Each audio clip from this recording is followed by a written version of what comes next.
ಹರೇ ಶ್ರೀನಿವಾಸ. ಮಾಘ ಪುರಾಣದ 13ನೇ ಅಧ್ಯಾಯ. ಪಿಶಾಚಿಯ ಮುಕ್ತಿ.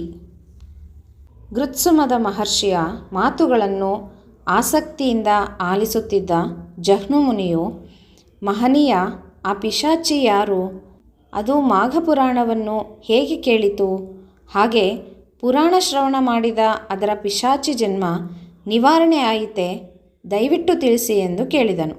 ಮಹರ್ಷಿ ಸಂತೋಷದಿಂದ, ಅದಕ್ಕೇನಂತೆ, ಕಥೆಯನ್ನು ಹೇಳುವೆನು ಕೇಳು. ಹಿಂದೆ ಪಂಪಾ ನದಿ ತೀರದ ಪಂಪಾ ನಗರದಲ್ಲಿ ಒಬ್ಬ ವೈಶ್ಯನಿದ್ದ.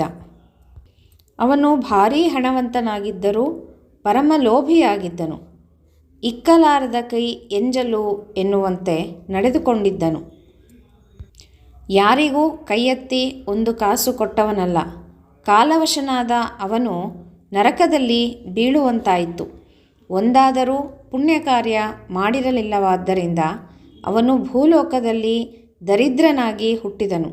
ಬಹುಹೀನ ಅವಸ್ಥೆಯಲ್ಲಿದ್ದ ಅವನು ಜೀವನೋಪಾಯಕ್ಕಾಗಿ ಅನೇಕ ಪಾಪ ಕಾರ್ಯಗಳನ್ನು ಮಾಡಿದನು. ತಾನು ಏನು ಮಾಡುತ್ತಿದ್ದೇನೆ ಎಂಬುದರ ಪರಿವೆಯೂ ಅವನಿಗಾಗುತ್ತಿರಲಿಲ್ಲ. ಒಮ್ಮೆ ಸಿಡಿಲು ಬಡಿದು ತೀರಿಕೊಂಡನು. ಆದರೆ ಅವನಿಗೆ ತನ್ನ ಪಾಪ ಕಾರ್ಯಗಳಿಂದಾಗಿ ಸದ್ಗತಿ ಸಿಕ್ಕದೆ ಪಿಶಾಚಿಯಾಗಿದ್ದನು. ಪಂಪಾ ನದಿ ತೀರದ ಒಂದು ವಟವೃಕ್ಷದಲ್ಲಿ ಸೇರಿಕೊಂಡು ಊರವಾಸಿಗಳನ್ನು ಹೆದರಿಸುತ್ತಾ ನಿಶಾಚರನಾಗಿದ್ದನು. ಪಂಪಾನಗರದ ಜನ ಪಿಶಾಚಿಗೆ ಹೆದರಿ ನದಿ ತೀರಕ್ಕೆ ಹೋಗುವುದನ್ನೇ ಕಡಿಮೆ ಮಾಡಿದ್ದರು. ಮಾಘ ಮಾಸದಲ್ಲಿ ಒಂದು ದಿನ ಶ್ರೇಷ್ಠ ಮುನಿಗಳಾದ ವಸಿಷ್ಠರು ತಮ್ಮ ಶಿಷ್ಯರೊಡನೆ ಪಂಪಾ ನದಿಯಲ್ಲಿ ಮಾಘಸ್ನಾನ ಮಾಡಲು ನದಿ ತೀರಕ್ಕೆ ಬಂದರು. ಶಿಷ್ಯರೊಂದಿಗೆ ಪವಿತ್ರ ಮಾಘಸ್ನಾನ ಮಾಡಿದರು.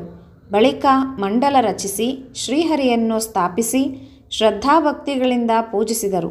ತದನಂತರದಲ್ಲಿ ಶಿಷ್ಯರೆಲ್ಲರನ್ನೂ ಕೂರಿಸಿ ಮಾಘಪುರಾಣವನ್ನು ಹೇಳತೊಡಗಿದರು. ಶಿಷ್ಯರೆಲ್ಲರೂ ಭಯ ಭಕ್ತಿಯಿಂದ ಪುರಾಣವನ್ನು ಆಲಿಸುತ್ತಿದ್ದರು. ವಸಿಷ್ಠರು, ಶಿಷ್ಯರೇ, ಮಾಘ ಮಾಸ 12 ಮಾಸಗಳಲ್ಲೇ ಶ್ರೇಷ್ಠವಾದದ್ದು. ಈ ಮಾಸದಲ್ಲಿ ನದಿ ಜಲಗಳೆಲ್ಲ ಪವಿತ್ರವಾಗಿರುತ್ತವೆ. ಸೂರ್ಯನು ಮಕರ ರಾಶಿಯಲ್ಲಿರುವಾಗ, ಸೂರ್ಯೋದಯವಾಗುತ್ತಿರುವಾಗ ಯಾರು ಭಕ್ತಿಯಿಂದ ಶ್ರೀಹರಿಯನ್ನು ಧ್ಯಾನಿಸುತ್ತಾ ಪವಿತ್ರ ಜಲದಿಂದ ಮಾಘಸ್ನಾನ ಮಾಡುವರೋ ಅವರ ಸಮಸ್ತ ಪಾಪಗಳು ದೂರವಾಗುವುದಲ್ಲದೆ ಹಿಂದಿನ ಜನ್ಮದಲ್ಲಿ ಮಾಡಿದ ಪಾಪಗಳು ಮಾಯವಾಗಿ ಆತ ಪರಿಶುದ್ಧನಾಗುವನು.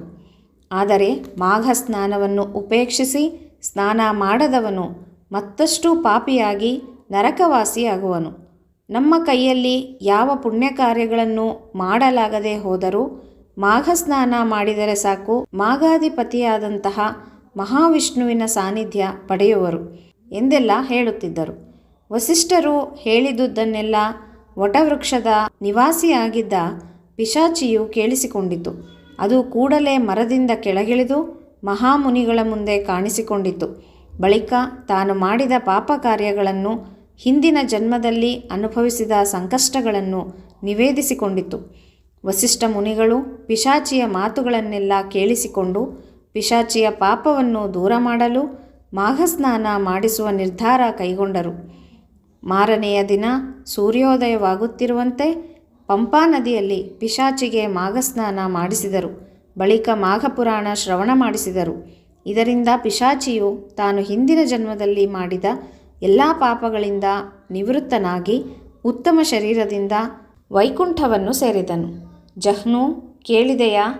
ಅಂತೆಯೇ ಯಾರು ಮಾಘಸ್ನಾನ ಮಾಡಿ ಶ್ರೀಹರಿಯ ಪೂಜೆ ಮಾಡಿ ಮಾಘಪುರಾಣ ಶ್ರವಣ ಮಾಡಿ ಧನ್ಯರಾಗುವರೋ ಅವರು ಶ್ರೀಹರಿಯ ಕೃಪೆಗೆ ಪಾತ್ರರಾಗಿ ವೈಕುಂಠವನ್ನು ಸೇರುವರು ಎಂದು ಹೇಳಿದನು. ಇತಿಶ್ರೀ ಮಾಘಪುರಾಣ 13ನೇ ಅಧ್ಯಾಯ ಸಂಪೂರ್ಣವಾಗಿದೆ. ಶ್ರೀಕೃಷ್ಣಾರ್ಪಣಮಸ್ತು.